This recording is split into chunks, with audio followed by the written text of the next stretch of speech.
días, hermanos. Qué bueno que están con nosotros en este tiempo tan hermoso. Realmente es muy bonito. Es para mí un placer enorme, un honor muy grande que a través de la plataforma de la Basílica de Guadalupe podamos conversar sobre temas guadalupanos, de lo que se fue dando en el transcurso de la postulación para la causa de canonización de San Juan Diego. Como saben, yo fui el postulador de la causa de canonización. Actualmente soy el teólogo guadalupano, magistral guadalupano de aquí de la Basílica y director general del Instituto Superior de Estudios Guadalupanos. Tocando un tema también sobre todo lo que se movió y todo lo que se hizo en esta postulación y muchas ocasiones en donde nosotros fuimos a diversos lugares para hablar de la Virgen de Guadalupe. Les quiero platicar uno de tantas experiencias que tuve en esta postulación y que nos ayudan a dilucidar más y más los momentos claves, momentos fuertes que se han dado en todo esto. El Instituto Superior de Estudios Guadalupanos fue fundado para que todo lo que fue la postulación de la causa de canonización de San Juan Diego no se perdiera. Hubo momentos de muchísimo dificultades, trabajos, estudios. Realmente fue un momento muy denso, muy fuerte. Ayudó muchísimo el hecho de que en ese mismo tiempo me pidiera el episcopado mexicano para hacer una labor muy hermosa que era ser prefecto de estudios, así se dice, prefecto de estudios del Pontificio Colegio Mexicano. Fue un momento muy bonito, porque con ello había la posibilidad de continuar el estudio de Juan Diego. El hecho de que me haya pedido esta labor, te digo, el episcopado, y también se lo agradezco mucho al que era rector en ese momento, Ricardo Cuéllar. Monseñor Ricardo Cuéllar, rector del Pontificio Colegio Mexicano, así como los que integraban en ese momento este consejo, digamos, fueron los que me pidieron esto, y con él que se quedó de acuerdo de que tanto se trabajara para los muchachos que llegaban ahí, sacerdotes todos, en general, sacerdotes que llegaban para culminar sus estudios en alguna universidad, según la especialidad que tuvieran, según cada obispo los hubiera enviado, y eran, te estoy hablando, más o menos como más de 100 muchachos que iban a hacer en todas las universidades sus licenciaturas, sus doctorados. De lo que se trataba entonces como prefecto de estudios es que les pudiera ayudar en esa parte académica, con todo lo que tiene que ver la cuestión académica, desde la inscripción en las diferentes universidades, el llevarlos y traerlos y ayudar pues para las clases de italiano. Muchos, cuando nos mandan, ni una palabra sabemos de italiano, así que sí, dicen, se parece mucho, no, a la mera hora, dices una cosa totalmente contraria a lo que quieres decir, ¿verdad? A la mera hora, o sea, no es fácil. Ya cuando se trata sobre todo de estudios, cuando se trata de la vida así cotidiana, común en la calle, digo, con señas y te haces entender, ¿verdad? Te haces entender y punto. Pero cuando se trata de la vida académica, donde un sí, un no cambia todo, ya no es fácil. Y luego algunos profesores no son italianos, son de otras partes del mundo, y su italiano es más difícil de repente. No así los de lengua hispana que hablan italiano, como que ayuda, ¿verdad? Su tono, su acento ayuda a entender mejor. Pero hay otros que no son de nuestro idioma y hablando en italiano, bueno, complicado. Yo lo sé porque pasé por todo eso, ¿no? Y entonces era ayudarles en todo sentido y de repente hasta en otros planes, ¿no? Porque pues todo esto, somos seres humanos, no somos máquinas. Y había que ayudar y había que estar con todos ellos de la mejor manera como hermano sacerdote y ayudando en lo que se pueda. Y claro, angustia mucho, pone ansioso a los muchachos que de repente no terminan, de repente quieren tirar la toalla, dicen, no, yo ya, ahí muere. No, vamos, yo te ayudo, yo te te ayudo con tu tesis, con tu tesina, con tu lo que sea, yo te ayudo en esto, o sea, tratar, si bien, claro, cada uno tiene su responsabilidad, ya lo sé, pero humanamente tratar de hacer lo que se pueda por ellos. Esa fue mi labor. Y desde el primer momento hubo muy buena comunicación.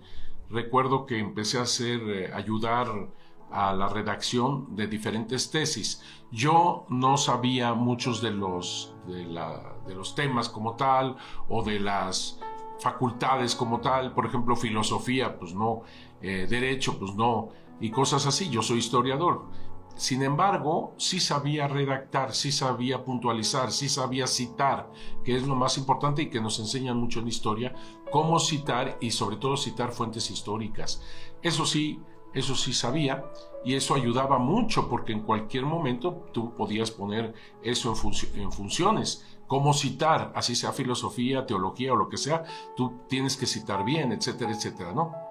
Y creo que tuvimos buenas aceptaciones incluso con los prefectos de otras partes o los mismos decanos de las facultades, porque los felicitaban precisamente por la labor que se estaba haciendo. Eso sucedió y eso ayudó muchísimo para estar en Roma y entonces también dedicarnos a la cuestión de Juan Diego. Don Norberto Rivera Carrera quedó de acuerdo con personas de la Santa Sede, como también en el Pontificio Colegio Mexicano con el rector, para que yo pudiera hacer esta doble trabajo, doble función que tenía que tener mi tiempo. Lógicamente en el año yo entendía que los primeros meses antes de de inscribir a los muchachos en sus universidades, ahí yo tenía que estar al 100% todos los días, todas las horas, por supuesto, ¿verdad? Eran varios meses que era en ese tono, hasta que ya en el año, entrando el año, ya solitos volaban, ya solitos, nada más habían situaciones ya individuales en el transcurso y entonces yo me dedicaba bastante a lo de Juan Diego. Seguí yendo al Archivo Secreto Vaticano, porque yo estuve ahí trabajando cuando yo hice el doctorado en Historia de la Iglesia. Te estoy hablando de 1981 a 1986. Cuando soy prefecto de estudios y toda esta labor, 1998, 2001. Así que fue el periodo que me tocó para analizar en el Archivo Secreto Vaticano muchas cosas. Obviamente, yo encontraba documentos de lo que yo estaba haciendo, que era don Porfirio Díaz. Imagínate tú, Porfirio Díaz. La historia de la Iglesia para los concilios provinciales mexicanos en 1896. Era Porfirio Díaz.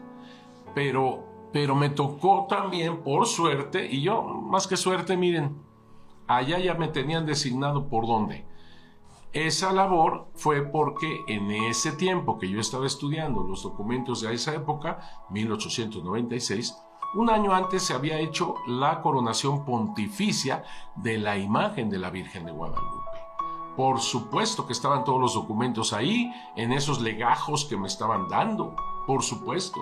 Y las adversidades y los problemas y las dificultades. Surgió un obispo antiguadalupano y que era también masón, Eduardo Sánchez Camacho se llamaba, en tiempo de don Porfirio. ¿Se acuerdan de aquella frase que dijo don Porfirio? Díganle que si no cree en las apariciones, que vaya creyendo en las desapariciones.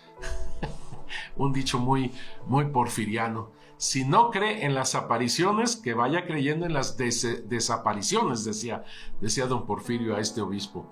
Don Porfirio, todo un personaje, tú sabrás, masón también, si bien no ejerció tanto para no quitarse los hilos del poder de otras cosas, ¿verdad? Porque también era católico, a su modo, por supuesto.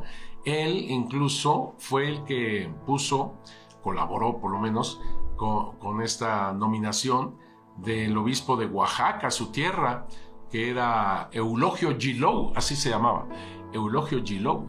Y este arzobispo, pues nada menos que tuvo la mitra, el báculo y el anillo por su padrino en esto, que fue Porfirio Díaz. O sea, es un México complicadísimo. Si para uno que vive en México y sabe más o menos cómo son estos hilos que mover, es complicado, ya te podrás imaginar un extranjero, ¿verdad? A ver cómo es esto, ¿no? Como que masón y católico, bueno, es una cosa, ¿no? Pero bueno, lo que sí sabemos es que vivió México un tiempo más o menos tranquilo, relativo, y que ayudó para crecer un poquito la iglesia, y en ese momento precisamente se hacen estos concilios y posteriormente se hace el Concilio Plenario Latinoamericano o de América Latina en Roma en 1899. Todo eso lo estudié. Y como te digo, esto me ayudó, claro que me ayudó porque, ya ves, me ayudó para la cuestión de lo que estaba haciendo de prefecto de estudios del Pontificio Colegio Mexicano. Pero también me ayudó para el estudio de la Virgen de Guadalupe, porque para lograr la coronación pontificia se tenía que otra vez volver a los escritos históricos, porque el episcopado mexicano no solamente quería que se coronara la imagen pontificiamente, sino que se diera misa y oficio de coronación. ¿Qué tal? Y para ofrecer la Santa Sede, para dar la Santa Sede, misa y oficio, es decir, la misa que tuviera las oraciones de la Virgen de Guadalupe en su coronación, así como salmos, etc., entonces se tenía que verificar la historicidad del hecho. Y otra vez, ahí vienen los documentos, Nican Mopouga, Nican Motecpana, informaciones jurídicas de 1666, las informaciones de 1723, todos los documentos otra vez se tuvieron que presentar para lograr la historicidad del hecho y lograr la misa y oficio dedicada a la coronación. ¿Te das cuenta? Entonces ya con esos estudios, pues estaba mi tema, que eran los concilios provinciales mexicanos, pero también estaba todo este cúmulo de documentación que se encontraba en el Archivo Secreto Vaticano. Y un documento te da a otro y a otro y a otro y a otro. Por ejemplo, se mencionaban los coloquios. Y yo decía, ¿qué es eso de coloquios? Y otros le llamaban diálogos. Estamos hablando del mismo documento, la misma fuente. Y hablaban del Archivo Secreto Vaticano que se encontraban, porque estos coloquios ya fueron publicados por Miguel León Portilla, ya los publicó. Pero entonces yo tenía que dar con el original. Pues estoy en el Archivo Secreto Vaticano, hay que ver el original, por supuesto. Y lo logré. Viendo así por dónde, ahí daban pistas, ciertamente daban índices, como se llaman, buscar en índices, a ver qué pedir, porque el Archivo Secreto Vaticano ya te podrás imaginar, millones y millones y millones de documentos. Imagínate tú, o sea, es una selva. Así que si no tienes bien claro por dónde buscarle, como se dice en náhuatl, forget it. No se dice así. Pero bueno, olvídalo. Así que tenemos que buscar por dónde caminar, como Sherlock Holmes. Es así, es un trabajo de Sherlock Holmes. A ver quién se lo trajo acá, a ver quién lo robó, quién se lo vendió. Y vas buscando más y más documentos y di con él, con los coloquios. Y vi la letra de Fray Bernardino de Sahagún, quien, escuchando a los indígenas, él lo puso en náhuatl y en español, en sus hojas, en náhuatl y en español. Ahí estaba el sello del Vaticano y el armario donde está dispuesto estos coloquios. Que hubo alguien, yo le llamo criminal, que le cortó unas hojas a estos coloquios, que es un tesoro. ¿Qué son estos coloquios? Son los indígenas en 1524 quienes hablan, dialogan, hacen este coloquio con los franciscanos, los primeros misioneros en 1524. Por eso esto asoma que es de ese tiempo, 1524, los contenidos. Porque no había llegado en ese momento Fray Bernardino de Sahagún a México, llegó hasta 1529. Pero ¿qué pasa con Fray Bernardino de Sahagún? Que este señor se mete a la cultura indígena, sabe náhuatl, se deja ayudar por gente que sabe náhuatl, códices y todo esto, y entonces comienzan a contarle con esa tradición oral, le empiezan a contar todo lo que sucedió. Y esta tradición oral de parte de los indígenas es sumamente importante y verdaderamente exacta. No lo puedes creer, exacta, porque toda la cultura indígena está basada en la memoria. Esto debemos de entenderlo también con la Virgen de Guadalupe, ¿eh? Toda la cultura indígena está basada en su memoria. Por eso es tan importante los indígenas ancianos, porque ellos son los que guardan en su cabeza los acontecimientos más importantes en su historia, su raíz, su pueblo, su tradición, su cultura. Con razón los ancianos son el gobierno, son los que mandan, es la autoridad. Con razón los ancianos son la sabiduría. Con razón los ancianos saben cuándo hay un equinoccio, saben cuándo hay un eclipse, saben cuándo es el tal y tal del cosmos, saben tal y tal del rey, que pasó tales cosas, las pestes, saben de medicina con las raíces y toda esa cultura. Hace poco compré una revista que habla de las plantas medicinales indígenas. Es que es algo... A ver, nada más, una que me interesó. A ver, ¿cómo sabes que un pedacito de chayote, un pedacito de calabaza y un pedacito de pepino en licuadora, pues, ¿no? Y te lo tomas en ayunas, te va a servir para tu circulación, para los riñones, para el hígado. ¿Cómo saben? ¿Cómo saben eso? Los indígenas me refiero, ¿cómo lo saben?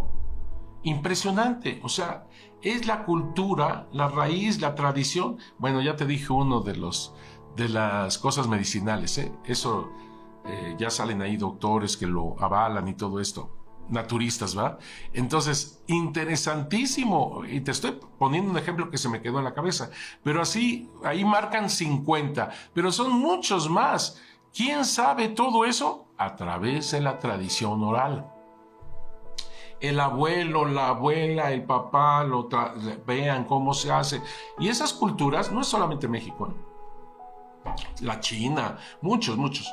Esas culturas milenarias, esas culturas tremendamente fuertes y con gran altura, son los que van sabiendo esto los ancianos y lo van transmitiendo.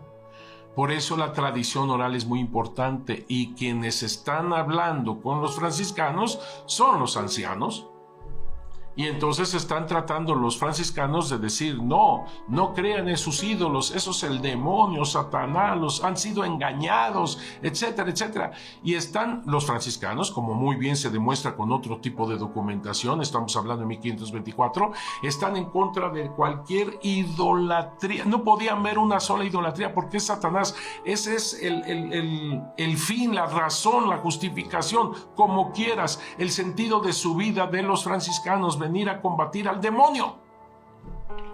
¿Y cómo no ver el demonio en los ídolos cuando están pidiendo sangre humana, cuerpos, una cosa espantosa de corazones y sangre y después se comen a la víctima? Una cosa que si actualmente tú lo hubieras experimentado en alguna isla por ahí perdida, tú sales corriendo, pero inmediatamente, y dices, esto es diabólico. Digo, usando las palabras también del siglo XVI, es del diablo, es Satanás. Esto me mueve también a recordar una cosa que siempre he dicho y que he remarcado mucho. Los misioneros venían a destruir el reino del mal, venían a destruir a Satanás sea como sea, porque además tenían en mente los franciscanos otra cosa. Hasta que no se bautizara el último, regresaba, o sea, la parucía, regresaba Jesús.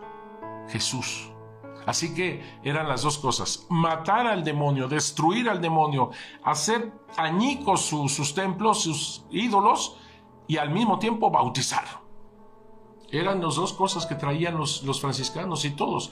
De hecho, también te quedas pasmado de ver esto también con los españoles conquistadores. Hernán Cortés, cuánto templo se le cruzaba, cuánta idolatría se le cruzaba, bueno, estaba así de destruirlo inmediatamente, prudente o no prudente. Así era. ¿Tú crees que uno de estos misioneros que arriesgaron su propia vida al viajar a América, tú crees que un misionero teniendo a Jesucristo nuestro Señor y ellos como paladín de Jesucristo que les ayudó a recuperar su territorio de los árabes? Durante 8 siglos estuvieron los árabes en España y fue Jesús quien les ayudó. ¿Tú crees que un misionero del siglo XVI que trataba de impedir a como diese lugar cualquier herético luterano de aquel entonces que entrara a su tierra, que los contaminara? ¿Tú crees que un franciscano del siglo XVI llegara a América y viendo el desastre y todo esto, tinieblas de la idolatría, templos ensangrentados con corazones humanos, con toda esa sangre que supuestamente se le daba a los cosmos y demás? ¿Tú crees que un misionero del siglo XVI, además, teniendo como leyes la Santa Inquisición, que no le temblaba la mano para quemar a cualquiera que se le ocurriera hacer un desastre de idolatría o cosas por el estilo? ¿Tú crees que un misionero del siglo XVI, teniendo en ese momento los concilios que aplicaban pena de excomunión a quien inventase milagro falso o incierto, lo repito, pena de excomunión a quien inventaran falsamente cosas religiosas, mensajes que no sean ciertos, imágenes falsas, engañosas y demás? ¿Tú crees, excomunión, tú te mueres y te vas al infierno? Eso es lo que decían los concilios. Pena de excomunión a quien inventara cualquier cosa falsa o incierta. Entonces, ¿tú crees que un misionero del siglo XVI va a tomar a la Coatlicue Tonantzin que se veneraba en el cerro del Tepeyac, tomara una idolatría como esa, idolatría de Satanás, el príncipe del engaño, para disfrazarla de Virgen de Guadalupe, para engañar a la gente, a los indígenas especialmente, y meterlos a estos a la verdad de la iglesia? Es absurdo. Es simplemente absurdo, fuera de toda fundamentación histórica. Te estoy hablando ahorita como cura porque soy cura y siempre voy a ser cura, gracias a Dios. Pero también te hablo como historiador y cualquier historiador te puede demostrar eso también. A ninguno se le hubiera ocurrido algo semejante, por el amor de Dios. Y si eres historiador, ve los documentos, ve los documentos. No hay uno solo. Bueno, te tropiezas a cada instante leyendo Motolinia, leyendo Jerónimo de Mendieta, leyendo Bernardino de Sahagún, leyendo cualquiera, Hernán Cortés también, cualquiera. A cada rato te estás tropezando con destruir la idolatría, destruir a Satanás, acomodar el lugar, destruir la idolatría. ¿Tú crees que van a hacer eso? Eso es un insulto para los franciscanos, es un insulto para los indígenas, es un insulto. Pensar que son una bola de tontos que así sin más, es un insulto para la iglesia, es un insulto para todos. Pero es por tratar de decir, la Virgen Guadalupe no apareció y entonces fue algo humano, y entonces aprovechando las peregrinaciones que ya se hacían acá en el Tepeyac, es lo primero que destruyen. Los españoles, es lo primero que destruyen, obviamente. Y si se hicieron peregrinaciones aquí, se hacían peregrinaciones por todos lados también. Así que eso es totalmente falso. Bueno, o ignorancia de los documentos históricos. Estoy hablando de los documentos históricos. Y entonces tú vas captando cómo la Virgen de Guadalupe realmente es una aparición. Les cuesta mucho aceptar eso, entonces tiene que ser algo humano. No, entonces no es esto. La trajeron de Extremadura a España. Entonces platícame, ¿por qué? ¿Por qué tantos documentos de los españoles? Sí, de los españoles que no quieren ni siquiera que se llame Guadalupe, que no la quieren a ella. Sí, muchos españoles. Bernardino de Sahagún, ¿no será acaso esta devoción, esta imagen satánica? Así lo dice. ¿Tú crees que si hubiera sido de España, hubiera dicho esto un español? No. O aquel Francisco de Bustamante, no la creemos, esta devoción nueva, dice. No dice de España, dice esta devoción nueva, no la queremos. Así lo dice. Y también muchas de esas informaciones de 1556.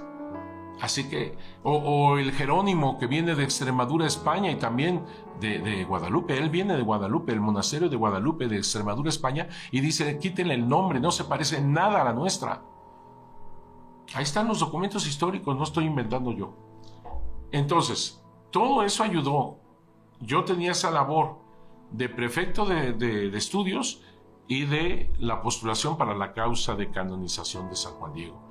Obviamente todo fue un equipo, muy hermoso, muy bonito, muy bien conjuntado. Incluso te voy a decir una cosa, los abogados del diablo también, por supuesto que ayudarán muchísimo a aclarar, a decir una cosa, a ver si es verdad o no. ¿Cómo ayudan estos, unos abogados del diablo? Porque así es su, digamos, su postura, porque tiene que ser así es su misión. Y otros gratuitos, ¿verdad? Pero muy buenos también, muy buenos. Y eso ayudó para profundizar, por supuesto.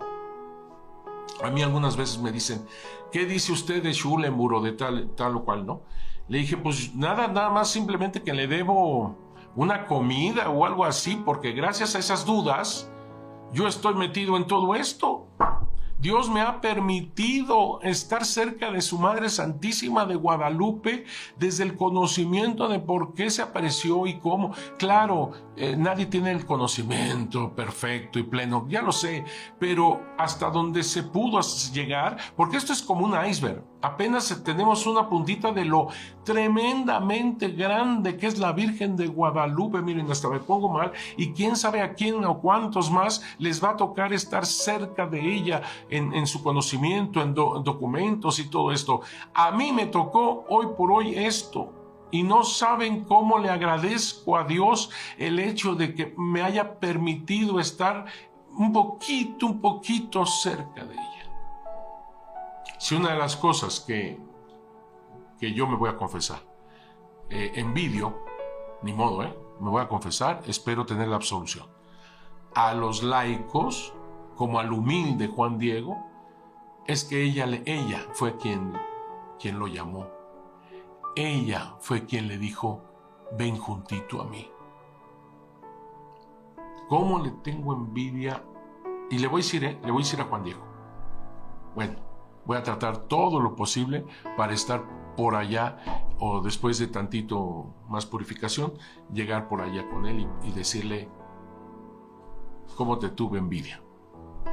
Porque la verdad, eso de que pronuncie su nombre, eso de entrar al paraíso Tepeyac, que se vuelve un paraíso, eso de escuchar con su propio nombre cómo suena la voz de María, cómo suena el timbre de voz de la Madre de Dios, eso de verla directamente, cara a cara, eso de contemplar todo lo que está en su entorno y todavía le dice, ven juntito a mí, y a oler el perfume de flores que tendría la Virgen de Guadalupe. Bueno, ya no sigo por ahí porque si no, pero la verdad, todo ha sido estar cerca de ella, porque también mi labor como prefecto de estudios del Pontificio Colegio Mexicano me hizo estar cerca de lo que ella pretende, es decir, que haya fraternidad, que haya una sola familia, y eso se lo debo a ella, el poder de que a través del episcopado mexicano me pidieran esta labor de estar cerca de tantos sacerdotes, tan capaces, tan talentosos, tan inteligentes, tan espirituales. Muchos de ellos son hombres maravillosos, y que yo sé que estando allá y estudiando algo especial en Roma, pues lógicamente los iban a poner de obispos, de rectores, de vicarios y de otros puestos más donde van a hacer tanto bien a tantas personas. ¿Cómo no voy a estar agradecido con Dios de ese momento en donde pude ser prefecto de estudios del Pontificio Colegio Mexicano y postulador de la causa de canonización de San Juan Diego? Que Dios los bendiga mucho, cuídense mucho y hasta la próxima charla. Recen por mí, yo por ustedes.